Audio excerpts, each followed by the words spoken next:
Every morning at Fairfield Air Base, while most pilots sipped coffee and complained about Nevada's scorching heat, Captain Maya Chen was already in Hangar 7. By 0530 hours, she'd have inspected every inch of her F-22 Raptor, running her fingers along the worn fuselage with the gentle touch of a mother checking a child's fever. The ritual meant something to her, honoring a legacy greater than herself. The other pilots barely noticed her. To them, she was just the stubborn squadron member assigned to fly the oldest, most problem-riddled jet on base, an aircraft most pilots refused to take up. Major Jackson Reed, the squadron commander, treated her like an obligation he'd rather not deal with. "Chun, try not to embarrass us during the tactical demonstration today," Reed would bark while reviewing flight plans, never bothering to look at her directly. "And for God's sake, keep that flying museum piece away from the newer jets. I don't want your antique damaging our actual combat-ready aircraft." Maya would nod silently, tucking the flight schedules into her pocket before heading back to her aircraft. She'd run diagnostic checks with meticulous precision, listening to each subtle sound from the engines with the same reverence a violinist might show a Stradivarius. Her hands moved with practiced familiarity, adjusting fuel mixtures, checking electrical systems, noting the tiniest fluctuations in hydraulic pressure. The pilots who watched assumed it was just stubbornness. They had no idea she was mentally cataloging every response, every anomaly that could be exploited to push the aircraft beyond its supposed limitations. During lunch breaks, while others gathered in the officers' club swapping stories about weekend plans and simulator scores, Maya sat alone with technical manuals or stared out at the distant mountain ranges that reminded her of home.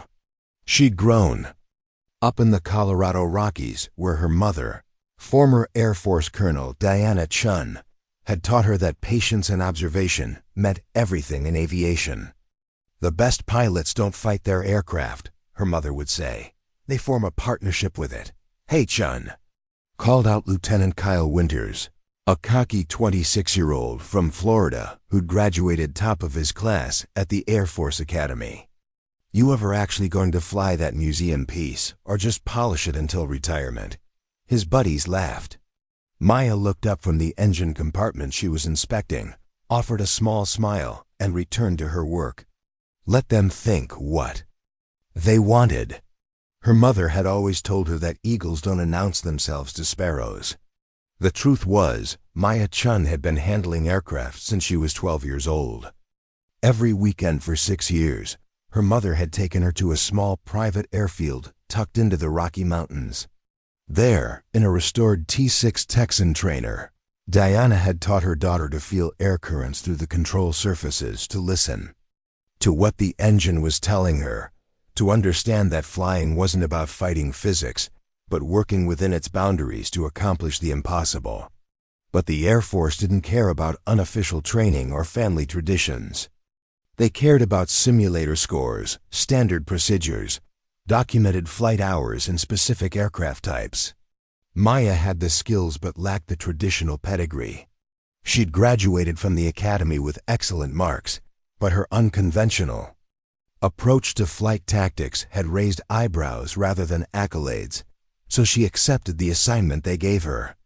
The problem child of Fairfield's fighter wing, tail number 7117, an early production F-22 that had been plagued with system failures and erratic performance since its commissioning. Other pilots had refused the assignment, citing the aircraft's reputation as a career killer. Maya had volunteered. Reed seemed to take particular pleasure in reminding her of her place. "Your job is to keep that aircraft from becoming a complete waste of taxpayer dollars, Chun. Leave the real combat training to pilots with aircraft that actually work." What Reed didn't know, what none of them knew, was that Maya's quiet demeanor wasn't from insecurity, it was from focus. Her mother had taught her that true aviators didn't boast about their skills. They simply performed when performance mattered. And deep down, Maya suspected that day was coming soon. The rumors started 3 weeks later, spreading through the base like wildfire. Word was that Fairfield would be hosting Red Flag, the most elite air combat exercise in the Western Hemisphere. Pilots from NATO countries would converge for 2 weeks of the most realistic aerial combat training possible. Every pilot on base was buzzing with excitement, except Maya, Lieutenant Winters, who seemed to make it his personal mission to ensure everyone knew about her supposed inadequacies, was more than happy to share his thoughts during the pre-flight briefing. Chun's 7117 will probably break down before the first engagement, he announced, loud enough for half the ready room to hear. Reed should ground it before it becomes an embarrassment. The story grew with each telling. By the time it reached the maintenance cruise, Maya had supposedly begged to be excluded from the exercise. By evening formation, she'd allegedly tried to transfer to another base to avoid participation. The narrative was always the same. The pilot with the worthless jet was trying to avoid the humiliation that would inevitably come when matched against the world's best. Major Reed did nothing to discourage the gossip. If anything, he seemed to enjoy it. Chun's good at one thing, he'd tell anyone who'd listen. Making that old bird look pretty, but flying it in actual combat scenarios? That's a different skill set entirely. What none of them noticed was how Maya reacted when she watched their training sessions. Every time a pilot missed an obvious tactical advantage, her jaw would tighten almost imperceptibly. When they wasted energy in pointless maneuvers or failed to use terrain masking effectively, she'd frown slightly, like someone watching a mechanic use the wrong tool for a simple job. Lieutenant Sofia Torres, an intelligence officer newly assigned to the wing, was one of the few who paid attention. A third-generation Air Force officer from New Mexico, she'd grown up studying air combat tactics with her grandfather, a Vietnam-era fighter ace. She recognized real aviation knowledge when she saw it. "You know something about dogfighting," Sophia said one evening, finding Maya reviewing flight data in the deserted ready room. It wasn't a question. Maya looked up, meeting her eyes for a moment before returning to her work. "I know the basic principles. That's not what I meant." Sophia pulled up a chair. "Yesterday, when Winters was running the simulator against that Russian Su-57 profile, you shook your head before he even executed his turn. You knew he was going to lose his energy advantage. Lucky guess." "No," Sophia said firmly. "You were reading the energy state, calculating the turn radius, anticipating the follow-up. My grandfather used to do the same thing when watching combat footage. He could predict the outcome of an engagement within the first 10 seconds. Maya's hands stilled on the keyboard.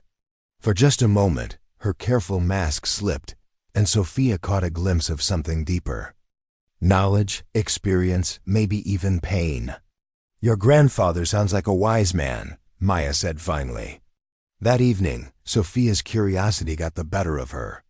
She had access to personnel files through her intelligence role, and something about Maya Chen didn't add up. The woman was too calm, too knowledgeable, too comfortable in the cockpit to be just another academy graduate with a problem aircraft.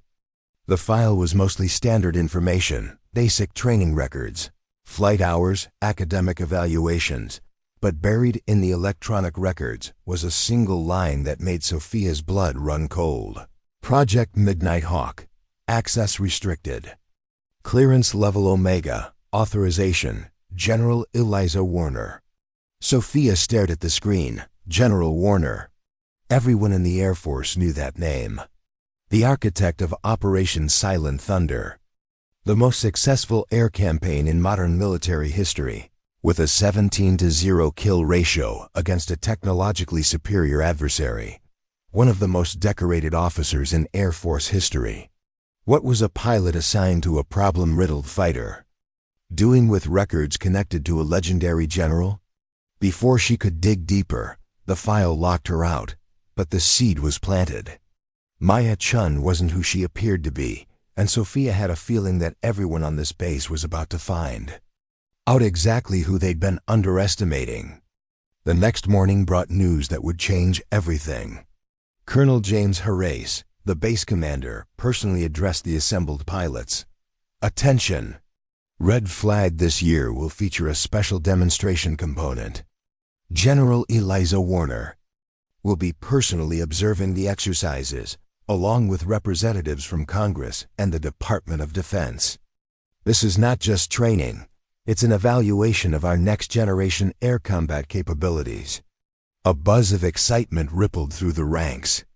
General Warner was a living legend, the kind of officer that cadets studied at the academy and the architect of modern air combat doctrine. For most of them, this would be the chance of a lifetime. Major Reed practically glowed with anticipation. This was his squadron, his moment to shine in front of military royalty. He spent the rest of the day making preparations, selecting his best pilots and ensuring everything would be perfect.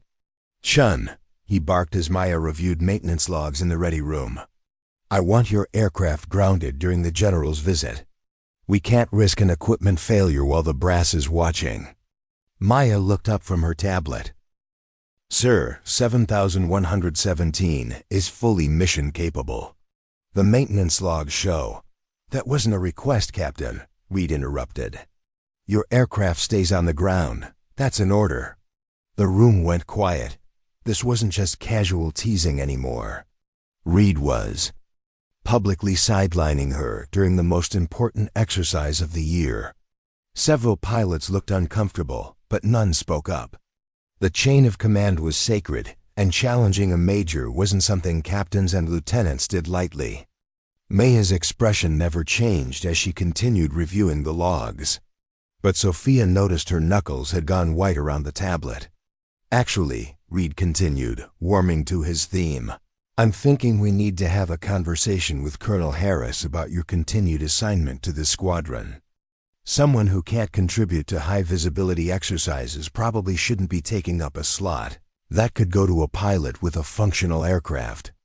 Now he'd crossed a line, threatening her career, her ability to serve.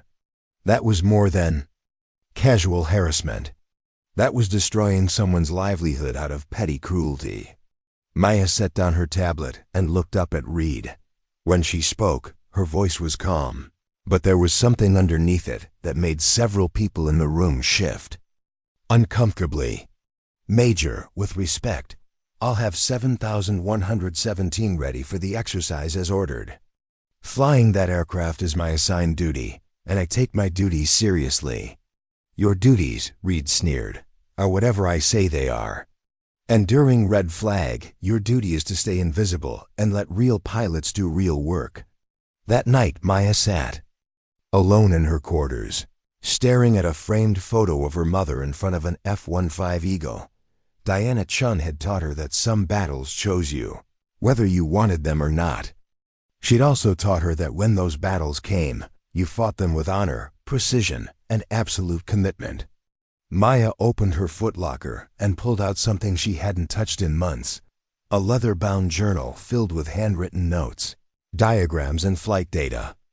Page after page of observations about tail number 7117, cataloging every quirk, every response characteristic, every hidden strength that conventional pilots had never discovered.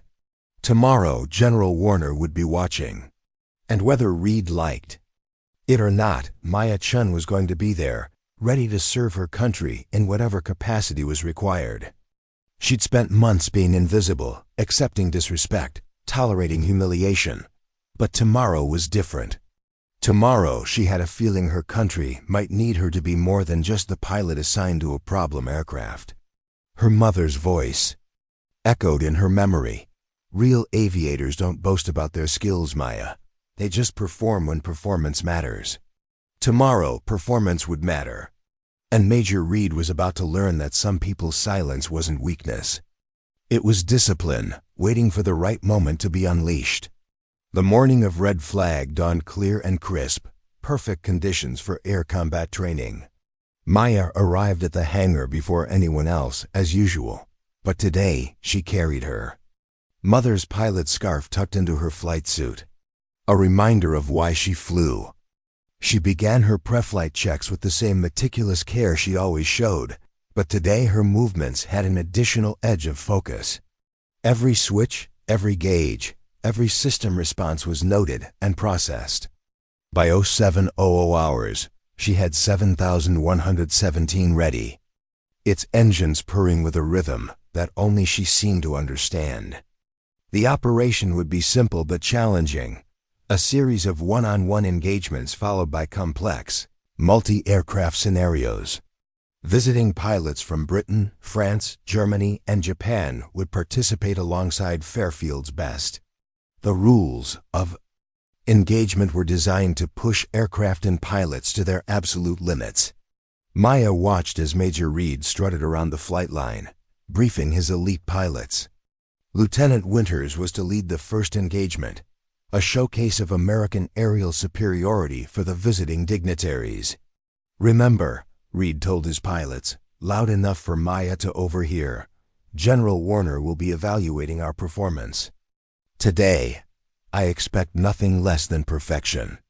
At 0857 hours, a black SUV with Air Force markings pulled up to the observation platform. General Eliza Warner stepped out, and every pilot on the flight line snapped to attention. She was taller than Maya had expected, with silver-streaked dark hair and the posture of someone who had spent decades in cockpits. Her chest displayed ribbons that read like a history of American air campaigns over the past 30 years. But what struck Maya most was her eyes. They swept across the assembled pilots with professional assessment, then landed on her.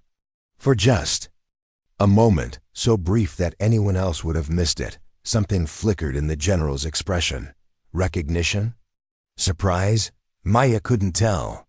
"As you were," Warner said, her voice carrying the kind of authority that came from leading pilots through impossible missions and bringing them home alive. "I'm here to observe, not interfere. Please continue with your demonstration." The first phase began. One by one, Fairfield's elite pilots took to the skies against their international counterparts. The results were mixed. Lieutenant Winters managed a spectacular first engagement against a British Typhoon, but lost badly to a French Rafale in his second sortie. Other American pilots fared similarly, some victories, some defeats, all within expected parameters.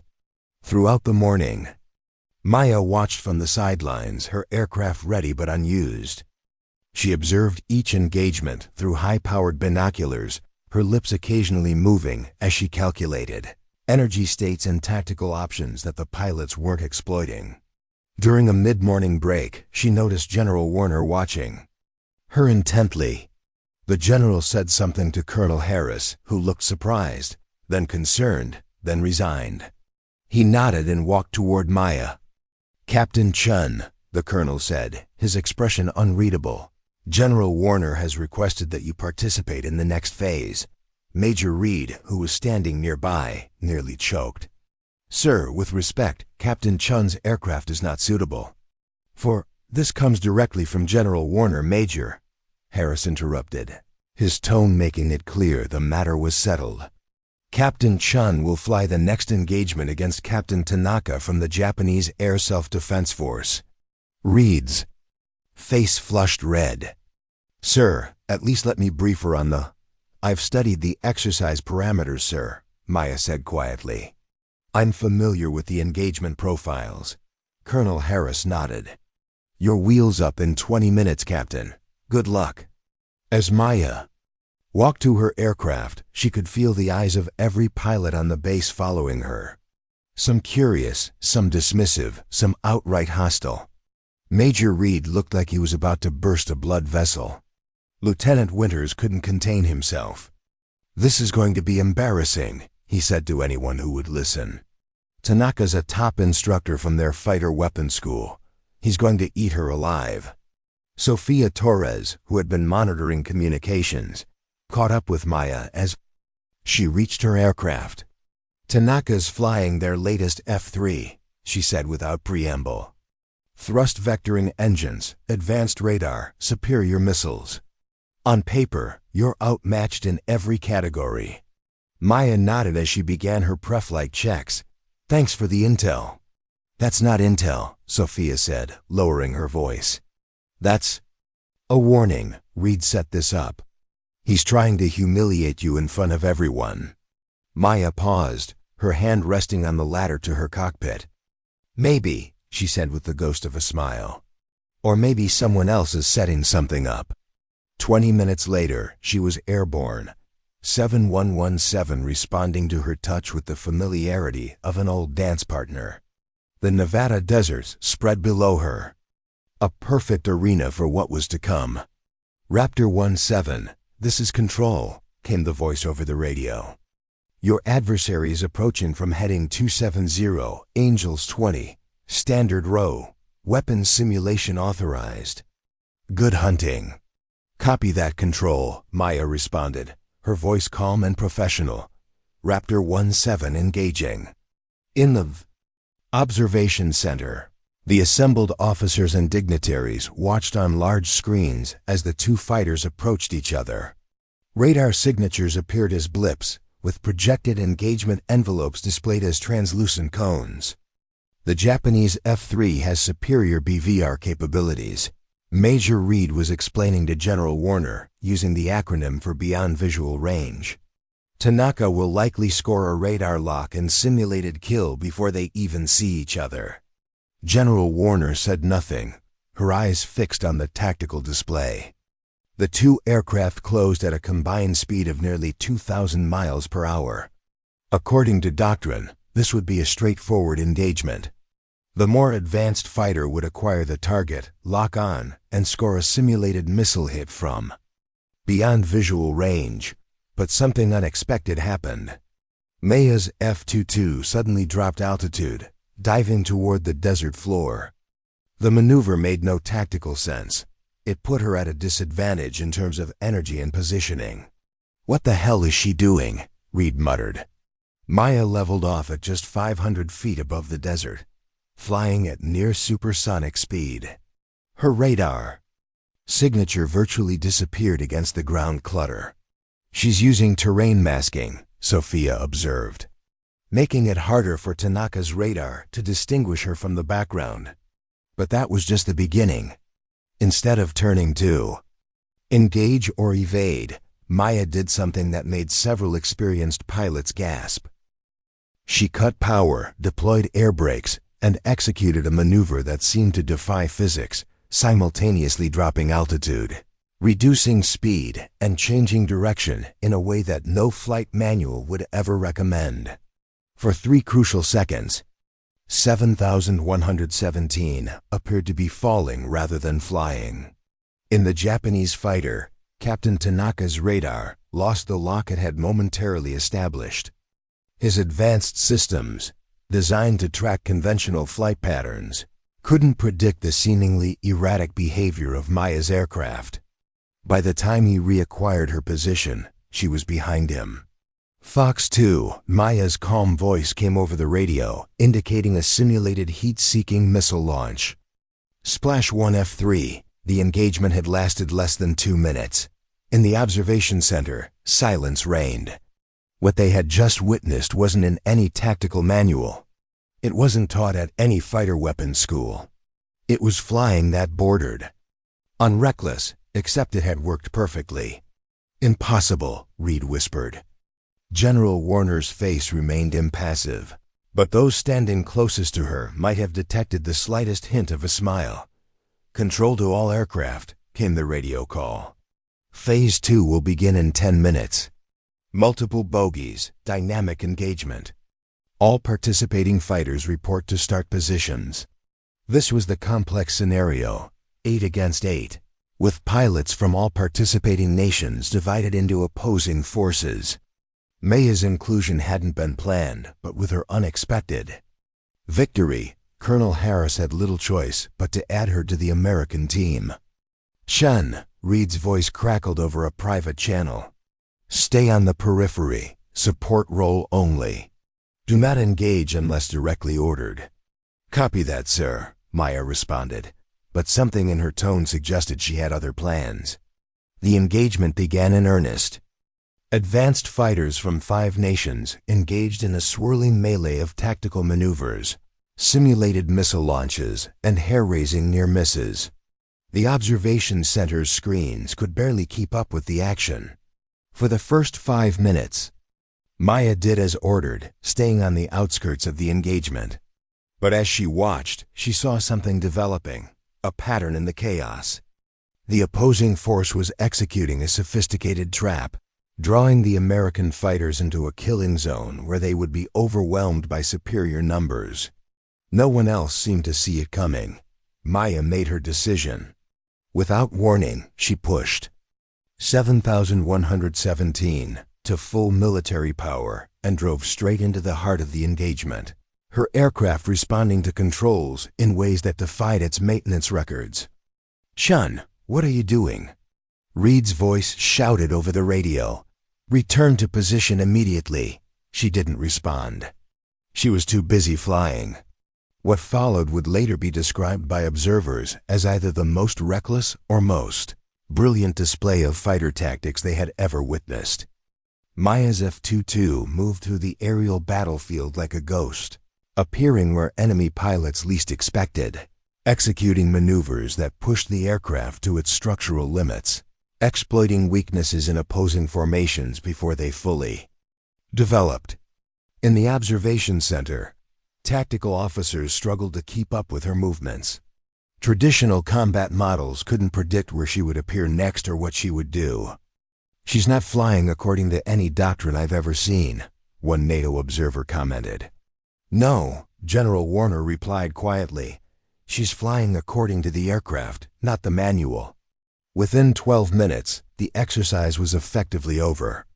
The opposing force had been completely neutralized, with Maya personally accounting for 5 simulated kills, a result unheard of in red flag exercises. As the aircraft returned to base, an unusual silence fell over the radio channels. What they had just witnessed defied explanation through conventional military frameworks. Maya landed 7,117 with the same precise care she always showed, taxiing to her designated spot with textbook precision. As she completed shutdown procedures, she noticed a crowd had gathered near her aircraft, pilots, maintenance crew, and officers, all staring at her with expressions ranging from disbelief to newfound respect. Major Reed was there too, his face unreadable. As Maya climbed down from the cockpit, General Warner approached, her aide carrying a tablet computer.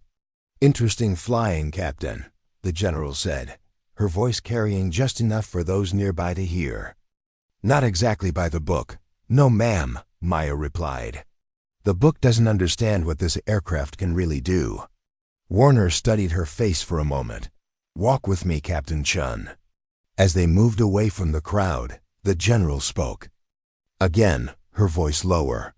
"Project Midnight Hawk was suspended 3 years ago. The data suggested that our approach to fighter tactics was fundamentally flawed, that we were training pilots to fight according to doctrine instead of according to the unique characteristics of their aircraft." Maya said nothing.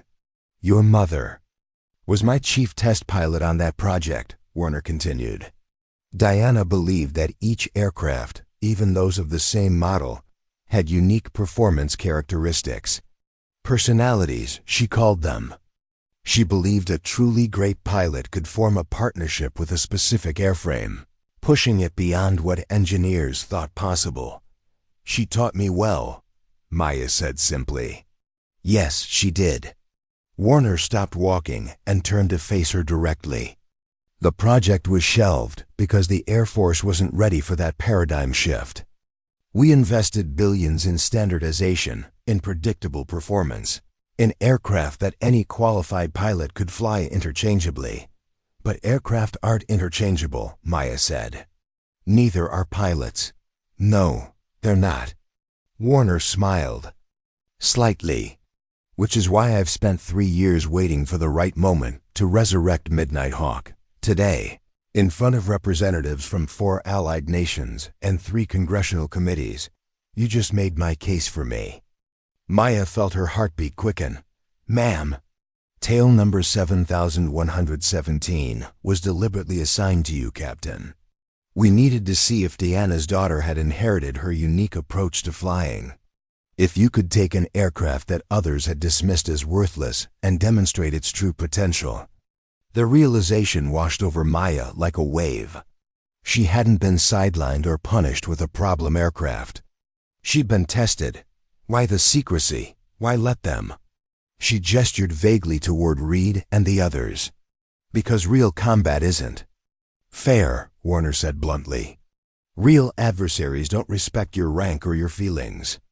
I needed to see if you could perform under genuine psychological pressure, not just simulated combat stress. Before Maya could respond, Warner's aide approached with urgent news. The congressional delegation wanted an immediate briefing on what they had just witnessed. We'll continue this discussion later, Captain, Warner said. For now, enjoy the moment. You've earned it. As the general walked away, Maya turned to find herself surrounded by pilots who had spent months dismissing her. Their expressions had transformed from disdain to something approaching awe. Lieutenant Winters approached first, his customary arrogance replaced by genuine respect. Captain, that was the most incredible flying I've ever seen. How did you make that split-S transition at Mach 0.9 without departing controlled flight? Before Maya could answer, others joined in, peppering her with questions about techniques they'd never seen.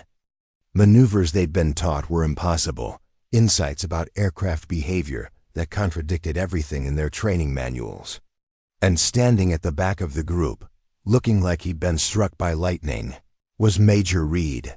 The transformation had begun. The pilot they had mocked, the aircraft they had dismissed as worthless, both had just rewritten their understanding of what was possible in air combat. The news of Maya's stunning performance spread through Fairfield Air Base with the speed of the fighters she'd outmaneuvered. By evening mess, the story had reached legendary proportions. Pilots who hadn't witnessed the engagement firsthand listened with growing astonishment as those who had been there struggled to describe what they'd seen. She made that old Raptor dance, Captain Rodriguez, a veteran pilot with 3 combat tours, told anyone who would listen. I've been flying fighters for 12 years, and I've never seen anything like it. The Japanese ace looked shell-shocked when he landed, added Lieutenant Williams. Said his radar systems must have malfunctioned because no F-22 could move like that, especially not an early production model. Colonel Harris had called an immediate debriefing after the exercise, gathering all participating pilots in the main briefing room. The atmosphere crackled with tension as Maya took her seat, keenly aware of the stares following her every move. Major Reed entered last, his face a carefully composed mask that couldn't quite hide the storm brewing behind his eyes. He took his position at the front of the room, cleared his throat, and began what should have been a standard post-exercise analysis. Today's performance demonstrated both strengths and weaknesses in our tactical approach. Reed began, his voice professionally neutral. Lieutenant Winters showed excellent BVR engagement techniques against the British Typhoon. Captain Sandoval maintained proper formation integrity during the multi-aircraft scenario. Captain Chen, he paused, visibly struggling with what to say next, demonstrated unconventional tactics that proved effective in today's specific context. The understatement hung in the air like a challenge. Everyone in the room knew what they had witnessed wasn't just unconventional, it was revolutionary. Sophia Torres, seated near the back, couldn't contain herself. Sir, with respect, Captain Chun achieved 5 confirmed kills against top NATO pilots using an aircraft that was considered barely airworthy. That seems worth more detailed analysis. Reed's jaw tightened. Thank you for your input, Lieutenant. As I was saying, the door to the briefing room swung open, and General Warner strode in, flanked by 2 aides. The room snapped to attention. As you were, Warner said, moving to the front. Major Reed, I'll take it from here. Reed stepped aside, a flash of something, resentment, fear crossing his face before he regained his composure. "Ladies and gentlemen," Warner began, surveying the room, "what you witnessed today wasn't an accident or an anomaly. It was a demonstration of a capability the Air Force has been quietly exploring for several years." She nodded to one of her aides who distributed tablets to each pilot. "What you're looking at is the preliminary outline of Project Midnight Hawk, a radical reconsideration of how we approach fighter tactics and pilot training." Maya glanced down at her tablet, seeing for the first time the project her mother had devoted years to, the project that had shaped her own training since childhood. The document laid out a philosophy of fighter aviation that contradicted decades of standardized doctrine. Each aircraft possesses unique performance characteristics that cannot be fully captured by standardized models. Each pilot brings individual strengths and intuitive capabilities that transcend checklist procedures. When properly matched and trained, a specific pilot-aircraft pairing can achieve performance parameters that exceed design specifications by 15 to 40%. The room buzzed with low conversations as pilots digested this information. This wasn't just a new tactic or technique.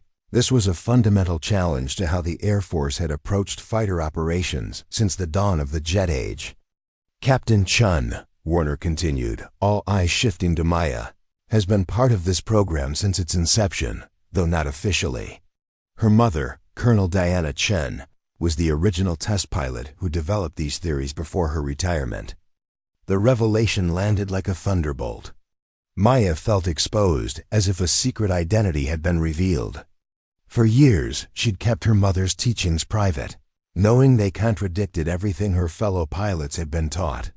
Today's demonstration wasn't just about showcasing Captain Chen's abilities, Warner explained. It was about proving that a supposedly problem aircraft in the hands of the right pilot could outperform our most advanced fighters flown according to standard doctrine. Lieutenant Winters raised his hand. "General, are you saying our entire approach to air combat is wrong?" Warner smiled slightly. "Not wrong, Lieutenant. Incomplete. We've spent decades trying to make pilots interchangeable parts in a standardized system.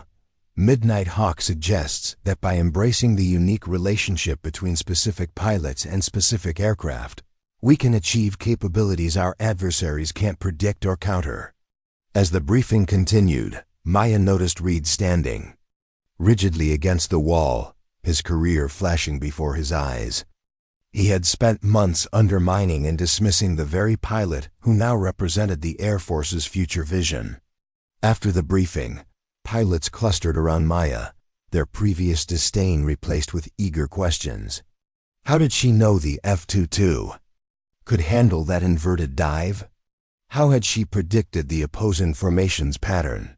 What was it like training with Colonel Diana Chen, whose combat record they were now frantically researching on their phones? Maya answered each question patiently, but her eyes kept drifting to Reed, who stood alone at the briefing room door. When their gazes finally met, she saw something unexpected, not anger or resentment, but a dawning recognition. He nodded once, almost imperceptibly, before turning to leave. Later that evening, as Maya was reviewing flight data in her quarters, a knock came at her door.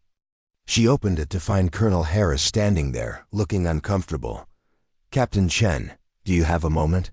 She invited him in, and he declined the offered chair, choosing instead to stand with the formal posture of a man delivering an official message. "I've received orders from Air Force headquarters regarding your status," he began.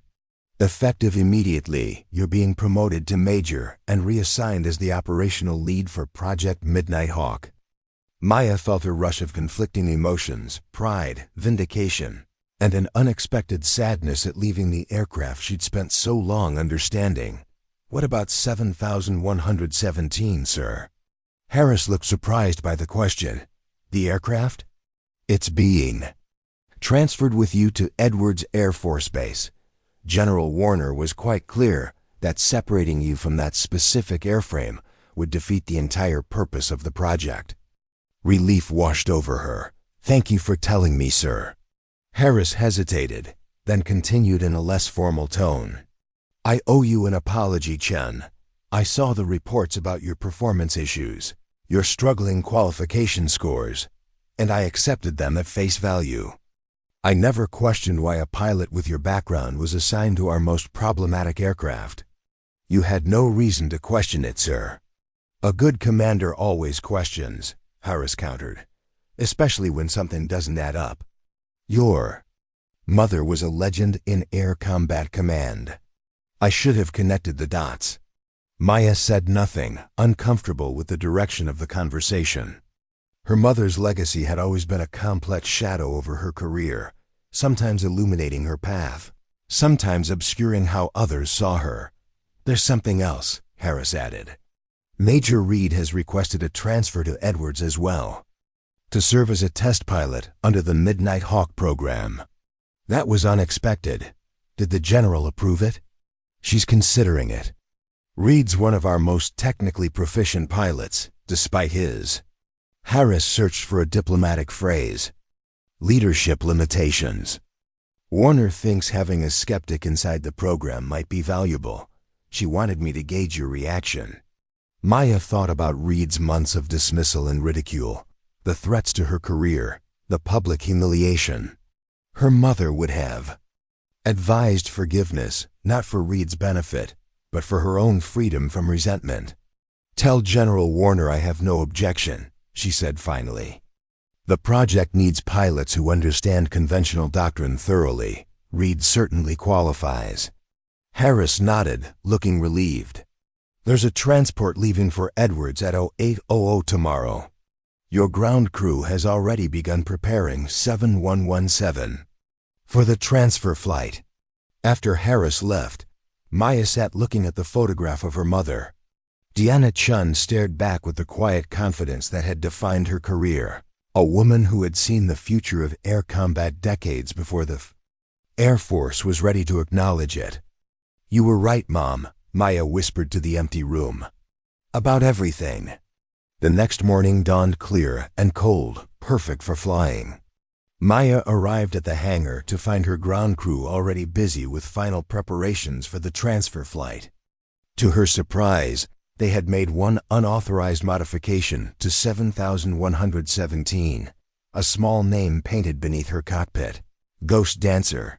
Staff Sergeant Ramirez, the crew chief, looked sheepish. "Hope you don't mind, Major. The team thought it was fitting after what we saw yesterday." Maya ran her fingers over the fresh paint, unexpectedly moved by the gesture. For months, these same technicians had treated her aircraft as a burden, a problem child that consumed more maintenance hours than any 3 normal fighters. Now they looked at her, with newfound respect. "It's perfect, Sergeant." "Thank you." As she completed her pre-flight checks, Maya noticed a small crowd gathering on the flight line. Word of her departure had spread, and pilots from across the base had come to witness the takeoff. Among them stood Major Reed, his expression unreadable. Just before closing her canopy, Maya saw Reed approach. He stood at attention beside her. Aircraft and rendered a perfect salute, not the casual acknowledgement between officers of equal rank, but the formal respect shown to a superior. "Clear skies, Major Chun," he said, loud enough for others to hear. She returned the salute. "Thank you, Major Reed." As 7117, now Ghost Dancer, rocketed down the runway and leapt into the Nevada sky, Maya felt a weight lifting from her shoulders. The underestimated pilot with the worthless fighter was gone. In her place flew Major Maya Chen, chosen architect of the Air Force's next evolution in aerial combat. The flight to Edwards took just under an hour, cutting across the stark beauty of the Mojave Desert. Maya used the time to push Ghost Dancer through a series of maneuvers that would have made her previous squadron mates pale. Exploring the outer edges of the aircraft's performance, enveloped with the intuitive understanding that came from hundreds of hours in its cockpit. Edwards Air Force Base spread below her, its massive dry lake bed runways a testament to generations of aviation breakthroughs. This was where Chuck Yeager had broken the sound barrier, where the X-planes had pushed the boundaries of flight, where her mother had begun the research that would eventually become Project Midnight Hawk. It felt like coming home. After landing, Maya was escorted directly to a secure facility on the base's north side. Unlike the standard hangars and maintenance bays she was accustomed to, this building featured advanced security systems and windowless walls, the unmistakable architecture of a classified research operation.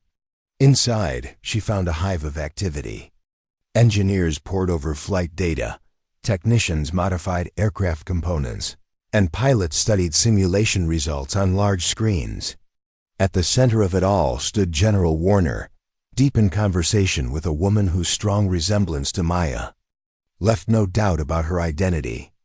Colonel Maya Chen, supposedly retired 3 years earlier, looked up as her daughter entered. For a moment, the bustling activity of the research center faded away as mother and daughter locked eyes across the room. Diana crossed the space in quick strides, wrapping Maya in a fierce embrace that broke every protocol about professional conduct on duty. Neither cared. "I knew you could do it," Diana whispered. "I knew you'd show them." When they separated, both women blinked back tears. General Warner approached, tactfully giving them a moment to compose themselves. "Major Chen, welcome to the real Midnight Hawk," Warner said. "What you're seeing is just the beginning. With your demonstration yesterday, we've secured funding for a full operational test program." Maya looked around, taking in the scope of the operation. "I had no idea it was this extensive." "That was intentional," Diana explained. "The Air Force wasn't ready to commit fully until we could prove the concept in an operational environment. Your performance against Captain Tanaka and the NATO pilots provided that proof. Against significant resistance, I might add," Warner said with a tight smile. "There are many in the Pentagon who believe standardization is the only path forward. Your mother and I have been fighting that mindset for years." A technician approached with an urgent message for Warner, who excused herself, leaving mother and daughter alone. "Why didn't you tell me?" Maya asked. "All those years of training, you never mentioned this was for a specific program." Diana's expression turned serious. "Because you needed to develop your own relationship with aircraft, not follow a program. What makes Midnight Hawk special isn't a set of techniques or procedures. It's a fundamentally different way of approaching flight. I couldn't teach you that directly. You had to discover it yourself. By assigning me to a problem aircraft and letting me be ridiculed for months." Maya couldn't keep the edge from her voice. "By giving you the opportunity to prove that the pilot matters more than the platform," Diana countered. 7117 was never worthless, Maya. It just needed someone who could understand its unique characteristics. Before Maya could respond, Warner returned with several senior officers. "Major Chen, we're convening the initial project briefing in 10 minutes. Your insights will be central to how we proceed." The briefing room filled quickly with an unusual mix of personnel: test pilots, engineers, combat tacticians, and intelligence analysts. Maya recognized some faces from Air Combat Command, others from the Air Force Research Laboratory. This wasn't just a tactical experiment. It was a fundamental reevaluation of how America approached air warfare. General Warner opened the session without preamble. "Ladies and gentlemen, yesterday Major Chen demonstrated capabilities that our current combat models classified as impossible. Today, we begin the process of redefining impossible for the United States Air Force." Screens lit up with footage from Maya's engagements, alongside technical data showing stress parameters, energy management, and tactical positioning. The room fell silent as they watched maneuvers that defied conventional understanding of fighter capabilities. "For decades," Warner continued, "we've approached fighter development from an engineering-first perspective. Designed the aircraft, then trained pilots to operate within its parameters. Colonel Chen proposed inverting that relationship. Understand the unique capabilities of pilot aircraft pairings, then build doctrine that maximizes those capabilities.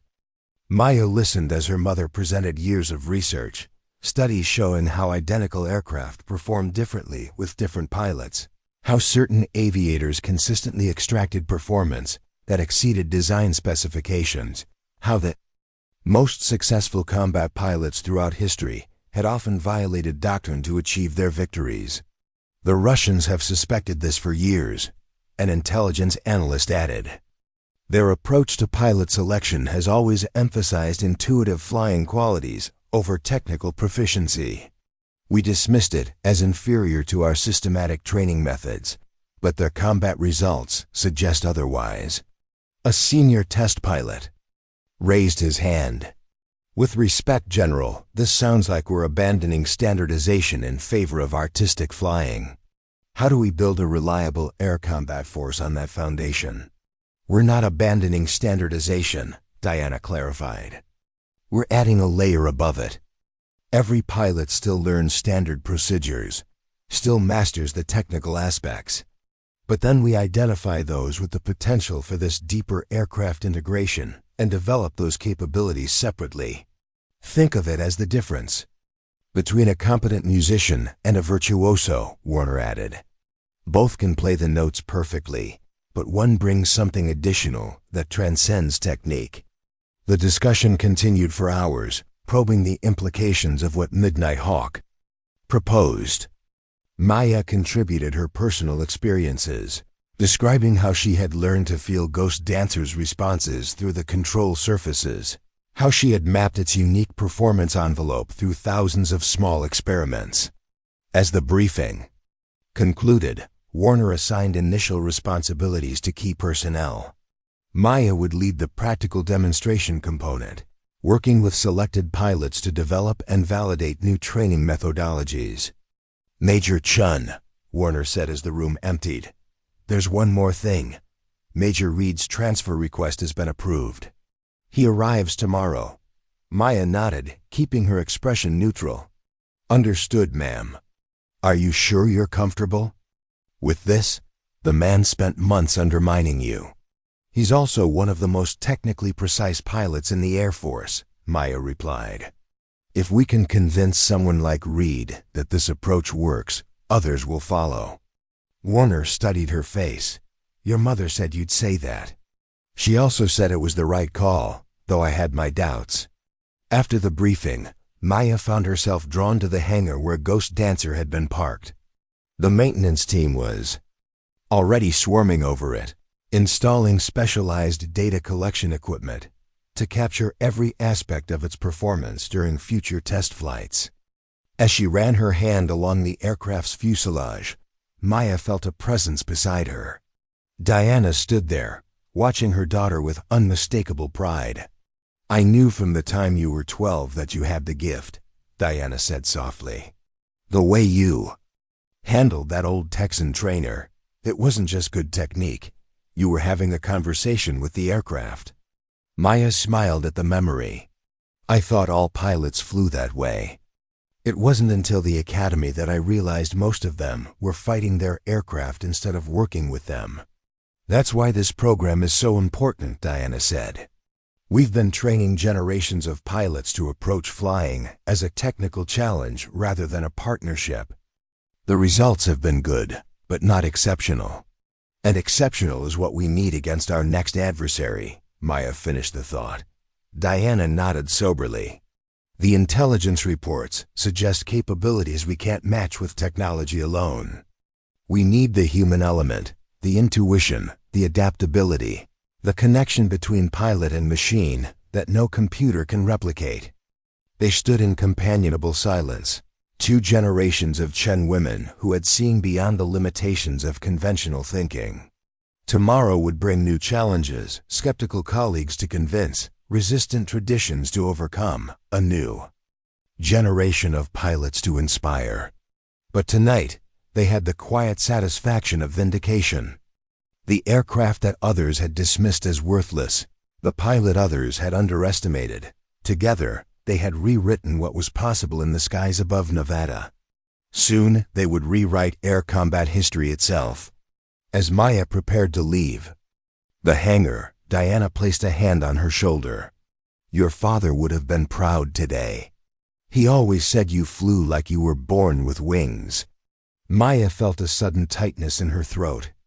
Her father, a civilian engineer who had supported Diana's military career without reservation, had died when Maya was in the academy. He had never seen her fly a fighter. "I think about him every time I take off," Maya admitted, wondering if he would approve of my choices. "Oh, he would," Diana said with certainty. "Not because you've proven yourself to the Air Force or impressed a bunch of generals, but because you stayed true to what you knew was right, even when everyone told you otherwise." That was his measure of success: integrity to your own understanding, regardless of what others believed. As the desert twilight deepened around Edwards Air Force Base, Maya realized that today marked not just a professional triumph, but a personal reconciliation. The legacy of both her parents lived on in her approach to flying: her mother's revolutionary vision, her father's uncompromising integrity. Tomorrow, Project Midnight Hawk would begin reshaping the future of aerial combat. But tonight, Major Maya Chen had finally stepped out of the shadows of doubt and dismissal into the clear recognition of her true capabilities. The aircraft they had called worthless, the pilot they had underestimated. Together, they had already begun to change history. The desert sunrise painted Edwards Air Force Base in hues of gold and amber as Maya completed her pre-flight checks on Ghost Dancer. 6 weeks into Project Midnight Hawk, the once problematic F-22 had been transformed into a flying laboratory, bristling with sensors that captured every nuance of its performance. Today marked the first comparative trial, Maya in Ghost Dancer, against 3 of the Air Force's elite fighter weapon school instructors flying the latest production F-22s. "Systems check complete," Maya reported, her voice calm despite the significance of today's test. "Ghost Dancer is ready." "Copy that, Major," came the response from the control center where General Warner, Diana Chen, and a team of engineers monitored every aspect of the upcoming engagement. "Adversaries are airborne and proceeding to the test range. Parameters as briefed: you are to evade and survive against multiple opponents for as long as possible." The test was deliberately stacked against her, 3 against 1, with her opponents flying newer aircraft with superior stealth characteristics and enhanced avionics. The fighter weapons school instructors represented the pinnacle of conventional air combat training, each with thousands of flight hours and dozens of simulated kills and exercises around the world. By any traditional measure, Maya's chances were slim to none. "Ghost Dancer, cleared for takeoff," Control announced. "Good hunting." The powerful thrust of the F-22's engines pressed Maya back into her seat as Ghost Dancer accelerated down the runway and leapt into the clear morning sky. Even after hundreds of flights, the rush of takeoff still filled her with exhilaration, the perfect fusion of human and machine defying gravity together. She climbed quickly to 30,000 feet, the desert spreading beneath her like a vast copper sea. In the distance, she could make out the distinctive boundaries of the test range, 50,000 square miles of restricted airspace where today's engagement would unfold. "Ghost Dancer, be advised," Control reported. "Adversaries have reached initial positions. Exercise begins in 3 minutes." Maya used those 3 minutes to center herself, to feel every subtle vibration through the aircraft, to become fully present in the cockpit. This wasn't just about proving a concept anymore. This was about demonstrating that Midnight Hawk could revolutionize air combat in practical, measurable ways. "Exercise commencing now," Control announced. All restrictions lifted. Weapons simulation engaged. Immediately, Maya dropped Ghost Dancer into a steep dive, trading altitude for speed while activating a series of countermeasures she and the engineering team had developed specifically for this aircraft. rather than relying solely on the F-22's advanced stealth technology. She was exploiting minute anomalies in radar returns, making Ghost Dancer appear to be in slightly different positions than its actual location. Where did she go? She heard one of the instructors exclaim over the tactical frequency. I had radar contact, then nothing. Spread formation, ordered the lead instructor, call sign Viper, standard search pattern. She can't hide forever. But hiding wasn't Maya's strategy. As the three instructors separated to cover more airspace, she climbed rapidly back to altitude, positioning Ghost Dancer in the blind spot created by their search pattern. Then, with precise timing, she dove toward the trailing aircraft. Fox 3, she transmitted, indicating a simulated radar-guided missile launch. Splash 1 F-22. What the? The instructor's confusion was cut short by the exercise computer confirming the kill. Where did she come from? I had no radar warning. Tighten formation, Viper commanded. She's using our separation against us. The remaining instructors executed a textbook defensive maneuver, positioning themselves back-to-back to eliminate blind spots. It was exactly what doctrine prescribed and exactly what Maya had anticipated.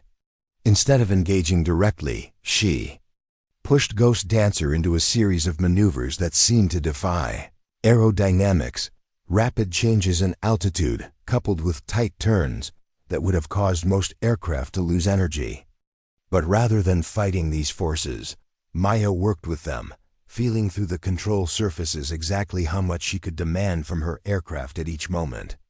This is incredible, Diana commented in the control center, watching as the performance metrics exceeded even their most optimistic projections. She's extracting at least 12% more performance than the design specifications allow. General Warner nodded, her eyes fixed on the tactical display. And more importantly, she's not flying according to any pattern the instructors can predict. Their training is working against them. For 7 more minutes, the aerial dance continued, with Maya repeatedly positioning Ghost Dancer in locations the instructors' training told them were impossible. They responded with textbook maneuvers, each one anticipated and countered before.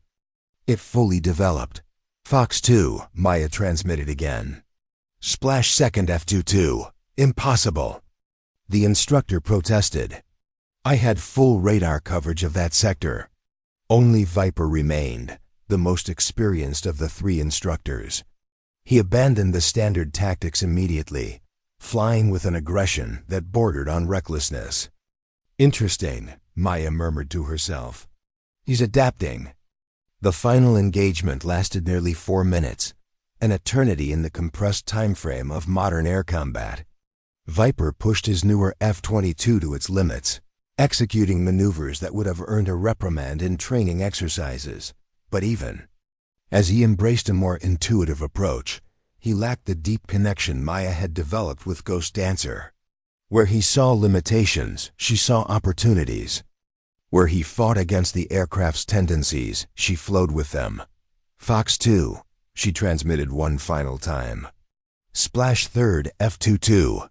Exercise complete, Control announced. All adversaries neutralized. Ghost Dancer returned to base. As Maya guided her aircraft back toward Edwards, she heard something unusual over the radio. Applause. In the control center, engineers, analysts, and senior officers were witnessing the validation of a concept many had dismissed as theoretical. When she landed, a crowd had gathered on the flight line. The 3 instructors she had defeated stood among them, their initial skepticism replaced by professional curiosity. How had she done what they had been taught was impossible? Major Chen, Viper approached as she climbed down from the cockpit. That was enlightening. In 20 years of air combat training, I've never seen flying like that. Thank you, Colonel, Maya replied, recognizing the senior officer's rank insignia. Your adaptability in the final engagement was impressive. He laughed ruefully. Not impressive enough, apparently. But educational. He glanced up at Ghost Dancer. Is it the aircraft modifications? Some new technology we haven't been briefed on? No significant modifications, Maya explained. Just a different approach to understanding what the aircraft is telling you. Telling me? Viper looked skeptical. Every vibration, every response to control inputs, every subtle change in handling, they're all information, Maya said. Most pilots are taught to correct for these variations, to force the aircraft back to standard parameters. I've learned to use them instead. Before Viper could respond, General Warner approached, accompanied by several officers Maya didn't recognize, including one wearing the distinctive uniform of the Japanese Air Self-Defense Force. Major Chen, Warner said. Excellent demonstration. The results exceeded even our most optimistic projections. She gestured to the Japanese officer. General Tanaka was particularly impressed. He's been following your progress since your engagement with his son at Red Flag. Maya saluted the Japanese general, suddenly understanding the connection. Captain Tanaka, the pilot she had defeated in her first public demonstration, was this man's son. General, it's an honor, she said. Tanaka returned the salute with precise formality. The honor is mine, Major. My son spoke highly of your skills after your encounter. He said you flew not like an opponent, but like an artist painting with the sky. The poetic description caught Maya off guard. Your son is very generous, sir. He is truthful, Tanaka corrected gently. And now I see for myself what he described. Japan is very interested in your Midnight Hawk program, General Warner. Perhaps there is room for international collaboration? Warner smiled diplomatically. That's certainly something we can discuss, General Tanaka. For now, let's continue with today's schedule. Major Chen has a debriefing with the test team. And I believe you're scheduled to observe our simulator program this afternoon.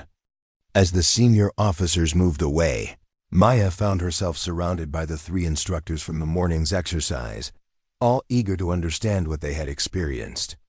Their questions were technical, specific, focused on replicating what they had seen rather than dismissing it. How did you maintain energy through that split-S maneuver? The angle of attack you achieved should have resulted in a stall. How did you compensate? Was that vertical climb at the end within structural tolerance limits? Maya answered each question patiently, knowing these men represented the first wave of conventional pilots who would need to embrace Midnight Hawk's philosophy if the program was to succeed. Their curiosity was the first step toward acceptance. Later that afternoon, during the formal debriefing, the full significance of the morning's demonstration became clear. The data showed that Maya had not merely outflown her opponents. She had done so while using 23% less fuel, generating 31% less structural stress on the airframe, and maintaining a substantially higher energy state throughout the engagement. This isn't just about winning dogfights, Diana explained to the assembled team. It's about expanding our operational envelope. Aircraft that burn less fuel can fly further. Airframes that experience less stress have longer service lives. Pilots who maintain higher energy states have more tactical options. The implications for our entire fleet are enormous, added Dr. Marcus Reeves, the project's chief engineer. If we can achieve these efficiencies across just 20% of our fighter force, the savings in maintenance costs and increased operational readiness would transform our capabilities. As the briefing continued, Maya noticed a late arrival slipping into the back of the room. Major Reed, now 6 weeks into his assignment with Midnight Hawk. Unlike the other test pilots who had embraced the program's philosophy with varying degrees of enthusiasm, Reed had remained skeptical, his participation professional but reserved. When the formal presentations concluded, Reed approached Maya as the room emptied. Impressive demonstration this morning, he said, his tone neutral. Thank you, Major. I've been reviewing the data from your previous flights, Reed continued. comparing them with my own attempts to replicate your results. Maya waited, sensing there was more.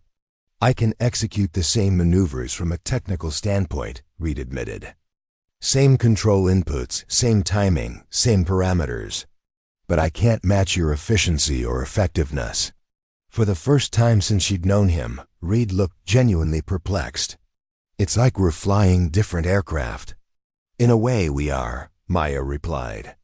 Even identical airframes have unique characteristics, manufacturing variations, maintenance histories, subtle differences in component wear. Part of Midnight Hawk is learning to feel those differences, not fight against them. Reed considered. You make it sound more like horsemanship than aviation. That's not a bad analogy, Maya said, surprised by his insight. A good rider works with their horse's personality and tendencies rather than trying to impose a standardized approach. But we're talking about machines, not animals. Complex machines with thousands of interacting variables that can never be fully standardized, Maya countered. The Air Force has spent decades trying to eliminate those variations. We're suggesting that embracing them might be more effective. Reed fell silent, processing this perspective.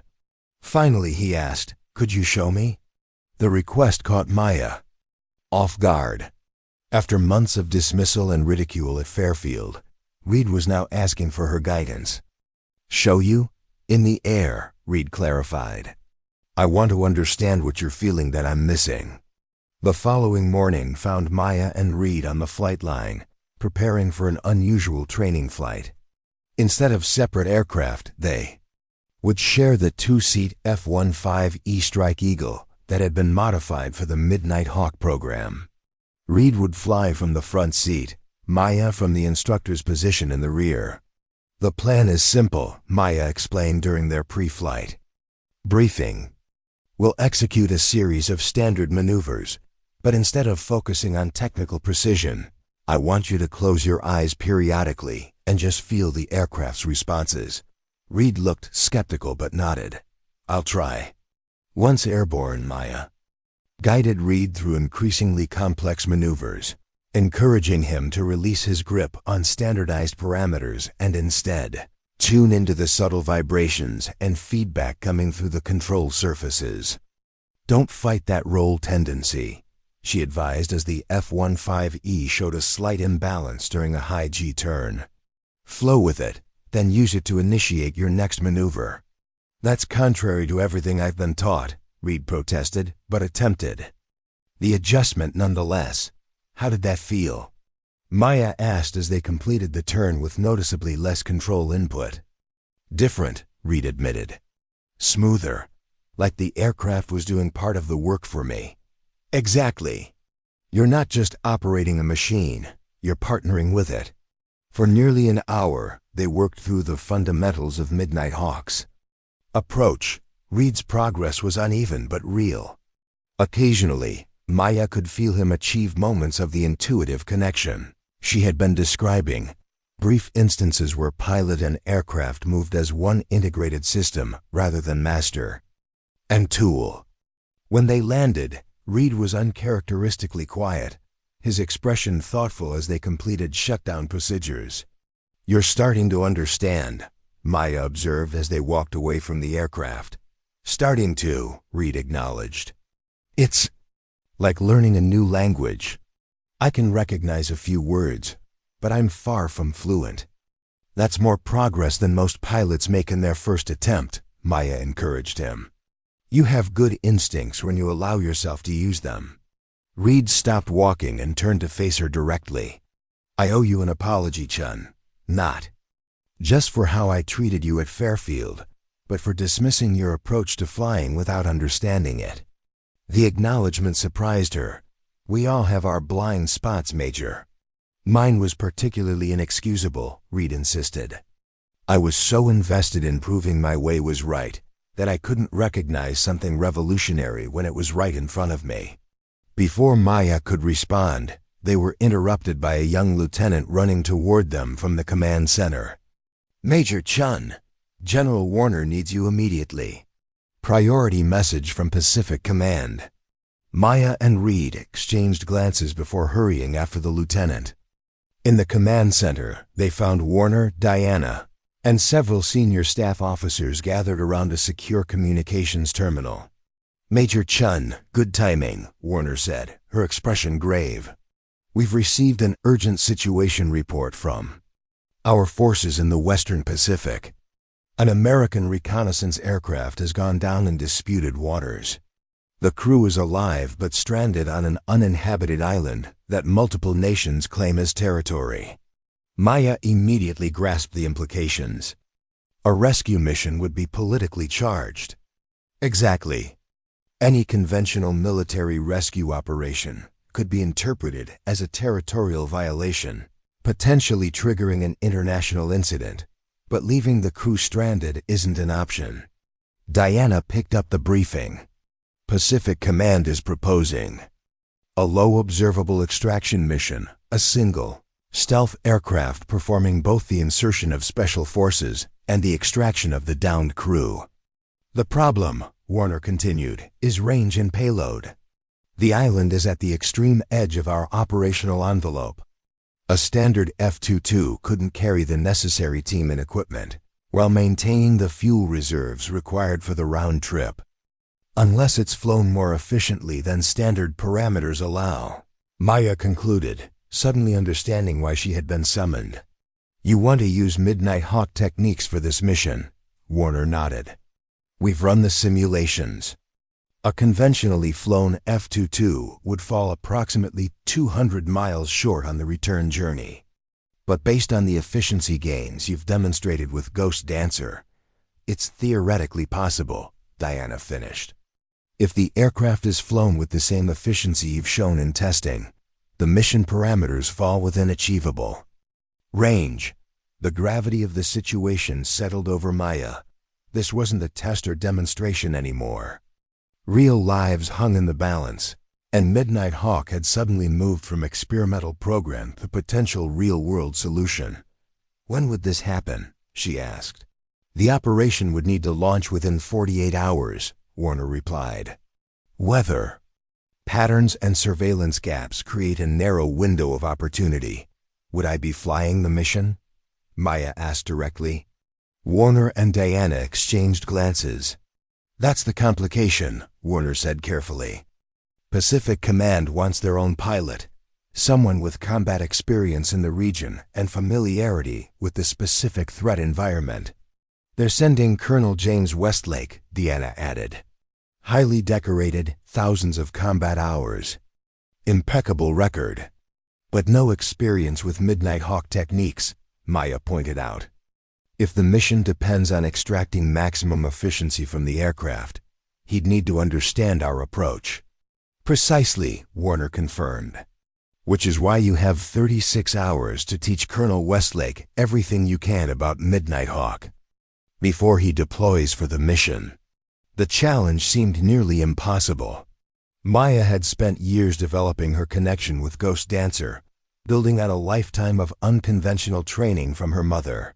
Now she was expected to transfer that knowledge to a complete stranger in less than 2 days. "I understand," Maya said, the weight of responsibility settling on her shoulders. "When does Colonel Westlake arrive?" "He landed 20 minutes ago," Diana replied. "He's being briefed on the mission parameters now and will meet you at simulator. 1 hour. As the meeting dispersed, Reed caught up with Maya in the corridor. "I heard," he said simply. For the next hour, Maya guided Westlake through Ghost Dancer's cockpit, highlighting the subtle differences between this aircraft and standard F-22s. They discussed the unique characteristics he might encounter, the specific feedback patterns to watch for, the early warning signs of potential problems. "The key is to stay ahead of the aircraft," Maya emphasized. "In conventional flying, we react to what the aircraft is doing. In Midnight Hawk, we anticipate it. We feel the beginnings of a trend before instruments can detect it." As they completed the walkthrough, Westlake turned to her with unexpected intensity. "I want to thank you, Major, not just for the training, but for pioneering this approach. If these men make it home to their families, it will be because you refused to accept conventional limitations. The sincere gratitude caught Maya off guard. Just do what we practiced, Colonel. The rest will take care of itself. That's just it, Westlake replied with a slight smile. What you're teaching isn't really about doing. It's about being present, being connected, being in harmony with the aircraft.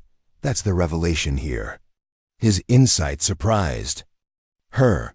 In less than 36 hours, he had grasped a fundamental truth that had taken her years to articulate.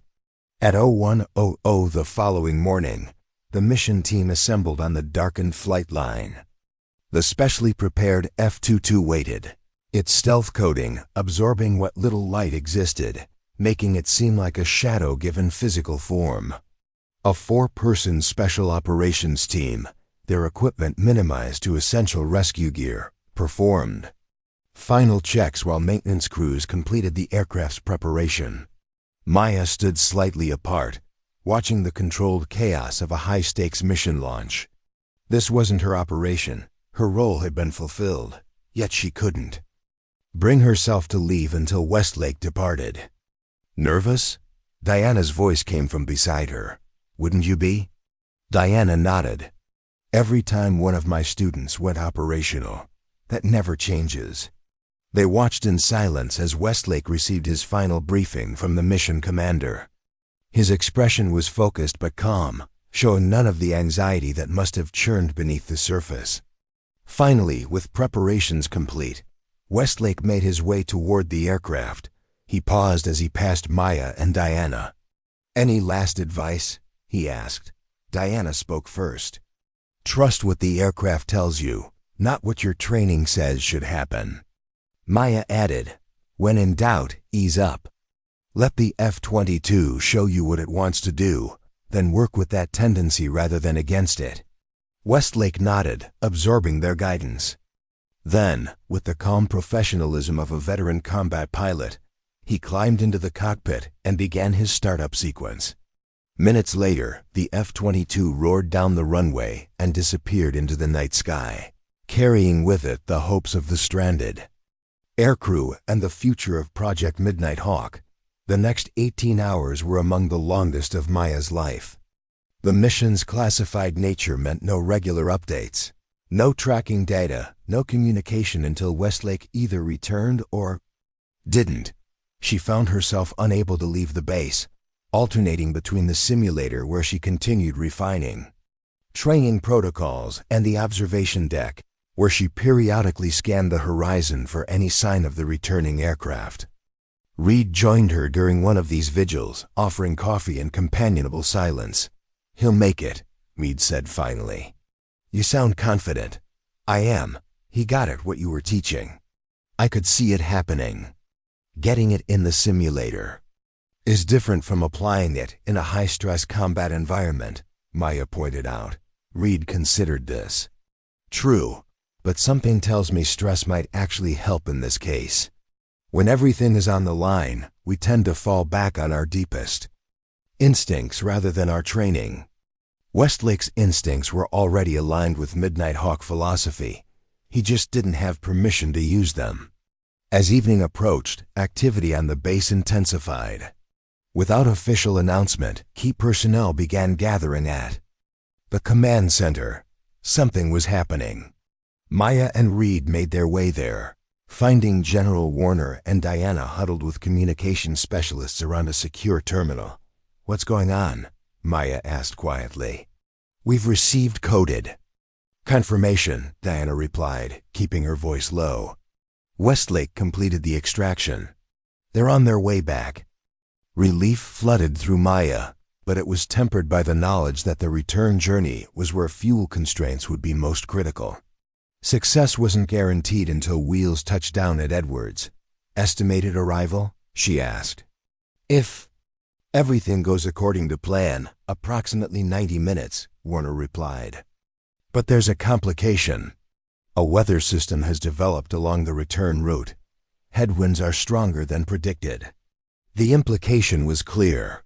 Even with Midnight Hawk techniques, the fuel margin was razor thin. Stronger headwinds could push the aircraft beyond its range. For the next hour, the command center maintained a professional calm that belied the tension underneath.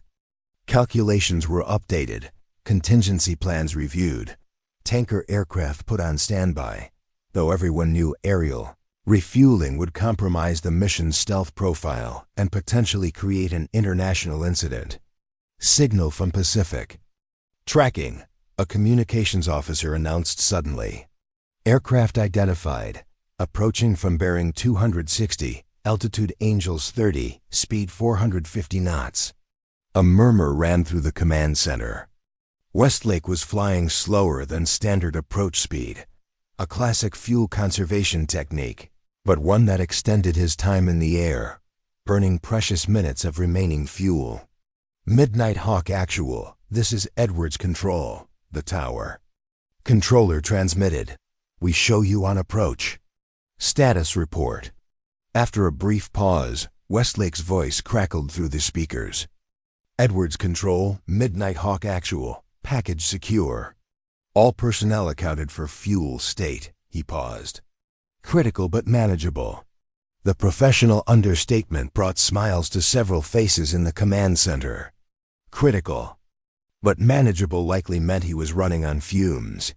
Understood. Midnight Hawk Actual. You are cleared for priority landing. Emergency services standing by. The next 20 minutes passed with excruciating slowness.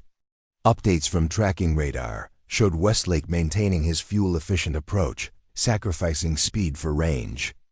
It was a textbook application of Midnight Hawk principles, prioritizing efficiency over conventional parameters. Finally, the tower announced, visual contact established. Midnight Hawk Actual on final approach. Maya and the others moved to the windows overlooking the massive dry lake bed that served as Edwards' primary runway. In the gathering dusk, they could just make out a dark shape descending toward the runway lights, the F-22 returning from its improbable mission. The landing itself was a masterpiece of energy management. Westlake kept the aircraft slightly higher than standard approach, using gravity rather than engine power to maintain speed. His touchdown was perfectly executed, smooth and precise, conserving momentum to minimize braking requirements. As the F-22 taxied toward the hangar, ground crews could be seen rushing to meet it.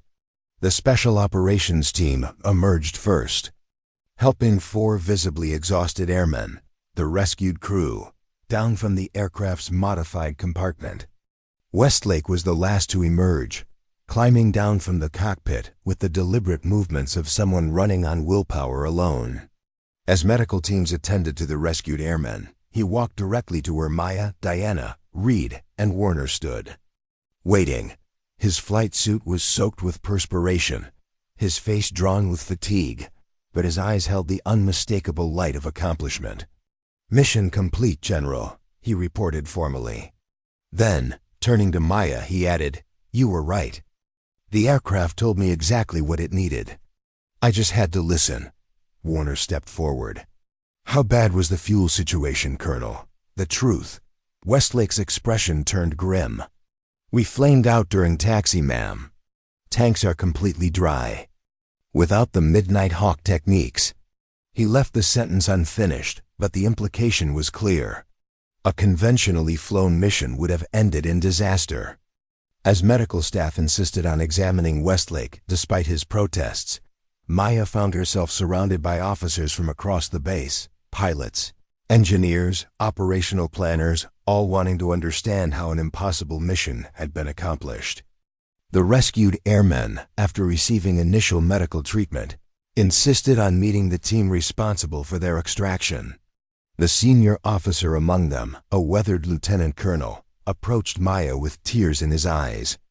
"They told us. You're the one who made this possible," he said, his voice rough with emotion. "That your training program gave Westlake the skills to reach us when conventional wisdom said it couldn't be done." Maya shook her head. "Colonel Westlake is the hero here. He executed the mission perfectly. But you changed the definition of possible," the man insisted. My crew and I owe you our lives for that.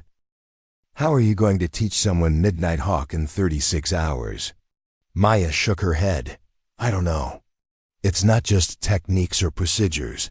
It's a fundamentally different relationship with the aircraft. Reed was quiet for a moment, then sighed. I want to help. What we did today, that approach might work. Starting with the basics, building awareness of what the aircraft is communicating. The offer of assistance from her former adversary struck Maya as both ironic and fitting. Thank you, Major. I'll take all the help I can get. As they walked toward the simulator building, Maya felt the full weight of the situation. Project Midnight Hawk had begun as a theoretical exploration of enhanced pilot aircraft integration. Now it would face the ultimate test, a real-world mission where lives depended on its success. The aircraft they had called worthless, the approach they had dismissed as impractical, both were now the last best hope for a stranded aircrew halfway across the Pacific. Colonel James Westlake was not what Maya had expected. Rather than the stern, by-the-book officer she'd anticipated, she found a weathered 45-year-old with laugh lines around his eyes and a disarming smile. His handshake was firm, his gaze direct and evaluating without being judgmental. Major Chen. He greeted her at the simulator facility. Your reputation precedes you. The ghost dancer herself. I hope that reputation doesn't create unrealistic expectations, Colonel, Maya replied. What we're attempting has never been done before. Teaching an old dog new tricks in 36 hours? Westlake chuckled. I've faced worse odds. His expression turned serious. Those airmen on that island, though, their odds get worse every hour they stay there. If your Midnight Hawk approach can get me there and back, I'm all in. For the next 12 hours, Maya, Reed, and a team of Midnight Hawk instructors worked with Westlake in the simulator, breaking down the fundamentals of their approach. Unlike conventional training that emphasized standardized procedures, they focused on developing awareness, teaching Westlake to feel the subtle cues coming through the aircraft's controls. Stop fighting the simulator, Maya advised during a particularly frustrating session. You're trying to force it to behave according to standard parameters. Instead, listen to what it's telling you. Aircraft don't talk, Westlake countered, fatigue evident in his voice after 8 straight hours of practice. Not with words, Maya agreed, but with every vibration, every response to your inputs, every change in handling characteristics. Most pilots are trained to ignore these signals as distractions. We're asking you to treat them as valuable information. Westlake removed his helmet and ran a hand through his short-cropped hair. In 23 years of flying fighters, I've never approached it this way. It's like learning to walk again after thinking I was an Olympic sprinter. That's a good analogy, Reed interjected. I've been struggling with the same transition. We were taught to impose our will on the aircraft, to make it do exactly what the manual says it should. Major Chen is teaching us to form a partnership instead. Maya glanced at Reed with newfound respect. His ability to articulate the philosophical shift at the heart of Midnight Hawk surprised her, as did his apparent commitment to mastering it. After a short break, they moved from the simulator to the hangar where Ghost Dancer waited. The real aircraft would provide feedback that even the most advanced simulator couldn't replicate. We can't take it up, Maya explained as she guided Westlake through the cockpit. There's no time for an actual flight. But even sitting here, you can begin to develop a feel for it. She had Westlake close his eyes while she ran the engines at various power settings, asking him to identify subtle changes in vibration patterns. She demonstrated how minor control inputs produced feedback through the stick and rudder pedals, feedback that contained valuable information about the aircraft's state. Most pilots filter out these sensations, she explained. We're trained to focus on instruments, on visual cues. But your body is receiving so much more data that can help you fly more efficiently, more effectively. As midnight approached, Maya could see Westlake struggling with mental and physical fatigue. They had been at it for nearly 14 hours straight. "We should rest," she suggested. 4 hours of sleep, then back at it. Westlake shook his head. "Those men don't have the luxury of rest, Major. Neither do I. With respect, Colonel, fatigue will impair your learning more than a short rest will delay it. 4 hours. That's an order." Westlake raised an eyebrow at her tone but recognized the wisdom in her words.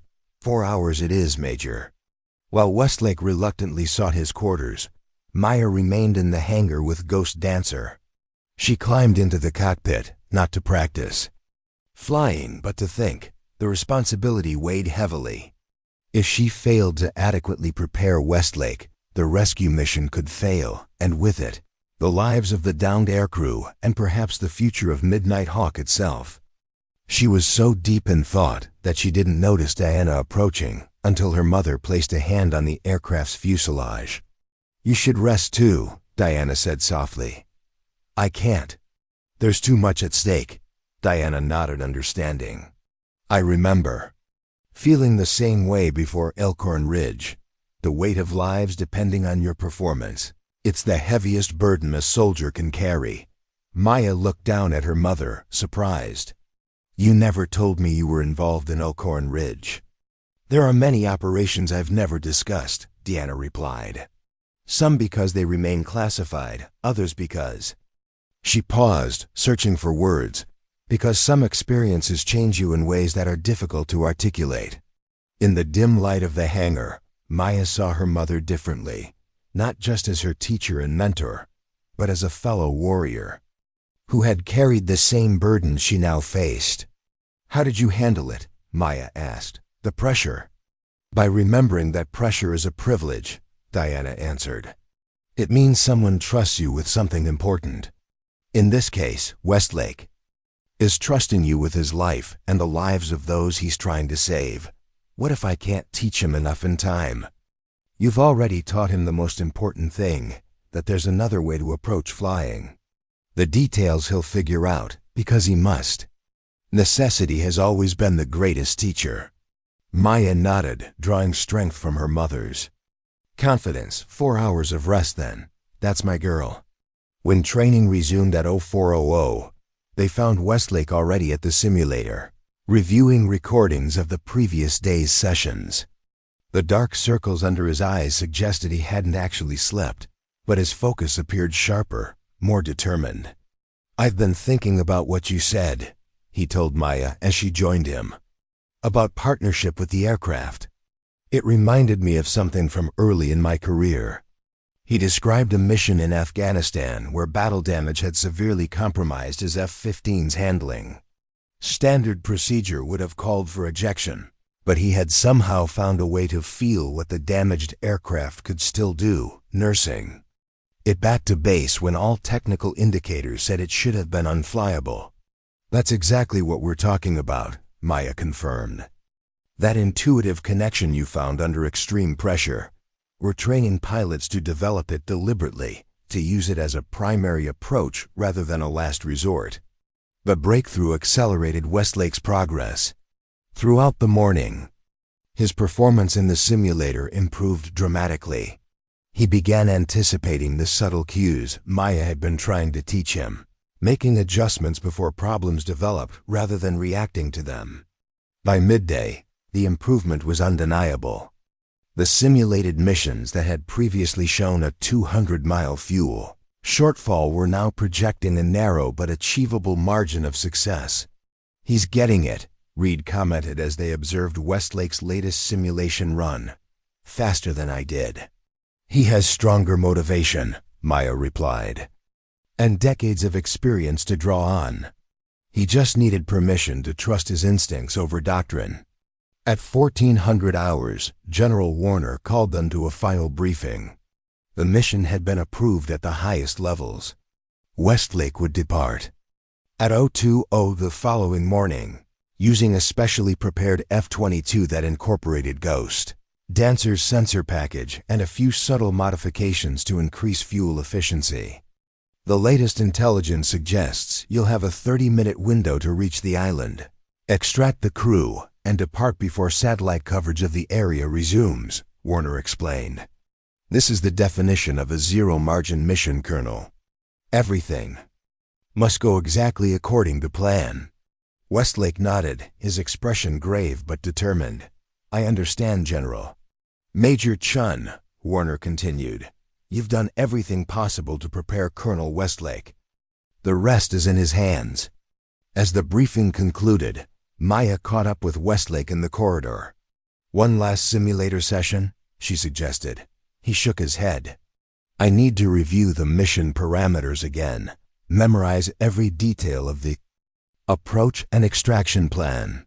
He paused, then added, but I would appreciate it if you'd walk me through the pre-flight checks on the actual aircraft. I want to start building that relationship you've been talking about. The next morning brought a flurry of activity. Reports from the mission were classified at the highest levels, but word of its success and the revolutionary approach that made it possible spread through military channels with remarkable speed. Maya found herself summoned to a video conference with the Joint Chiefs of Staff, where she provided a detailed explanation of Midnight Hawk's principles and their application to the rescue mission.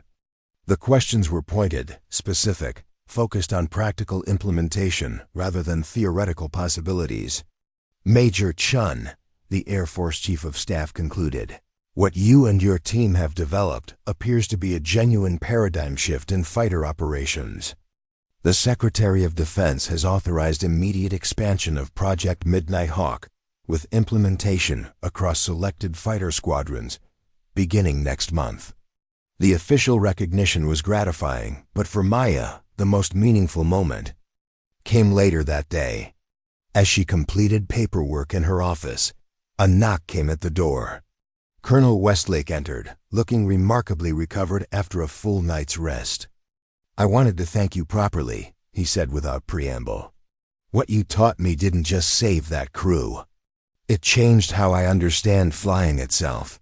You were an excellent student, Maya replied. Most pilots would have resisted the approach, especially under such time pressure.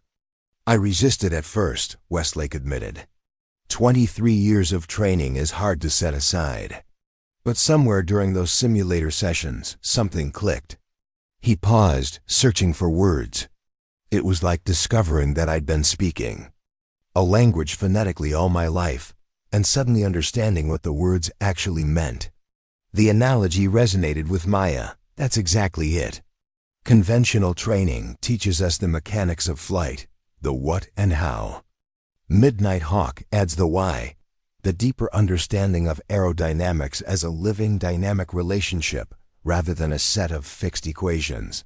Westlake nodded. I've requested permanent assignment to the program. The Joint Chiefs approved it this morning.